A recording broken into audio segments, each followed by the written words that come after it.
Tanong ng TV5 sa DOT Secretary, bakit isang SB19 sa napili nila bilang maging ambassador? Ipinaliwanag ni Tourism Sec Dita Angara Matay kung bakit pinili ng Department of Tourism ang PPAP Group na SB19 bilang Tourism Ambassador ng Pilipinas. Ayon sa kanya, mababait ang mga bata eh. Hindi lang sila magagaling, napaka-humble pa nila.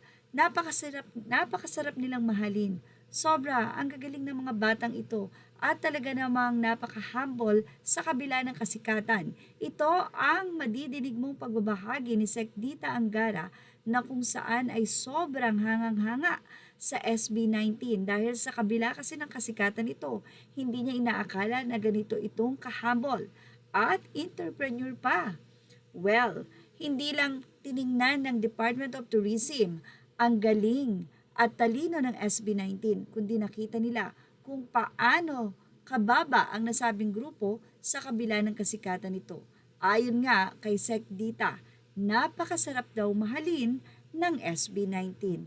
Nako, mukhang thumbs up, ang kamay taas din, pati paa ng mga 18 sa sinabing ito ni DOT Sec Dita Angara Matay. Ayon din kay Sec Dita, iba ang pananaw sa buhay ng SB19. Ayon sa kanya, sa business, nakita nila na gusto talagang tumulong ng SB19 sa Pilipinas. They are proud to carry their identity everywhere in the world. Grabe rin naman ang pinakitang pagmamahal ng Department of Tourism sa SB19 at ipinakita nila sa 18 na hindi sila nabigo sa pagtanggap ng SB19 bilang ambassador. Magaling din ang DOT, sobrang galing ng ginawa nyo ngayon pagsuporta sa SB19 dahil dala-dala nila ang bandila natin sa international stage. Thank you DOT for supporting our Mahalima through angas ng mindset and characters talaga ng mga bano.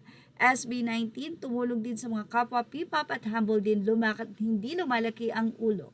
Yes po, matagal na po silang hindi lang napapansin ng ating government. Pero sa labas ng bansa, napapansin ng ating mga konsulado. Through from the start, hindi din sila nagbabago. Sobrang humble. Ganun pa man, bumawi nga po ang DOT at pinagaang nila ang buhay ng 18 sa panunood sa Lollapalooza dahil provide po ng DOT, pati naman ang pagkain nila, talaga namang provided. Wow! Images are all credit to the rightful owners. Thank you for watching. Showbiz.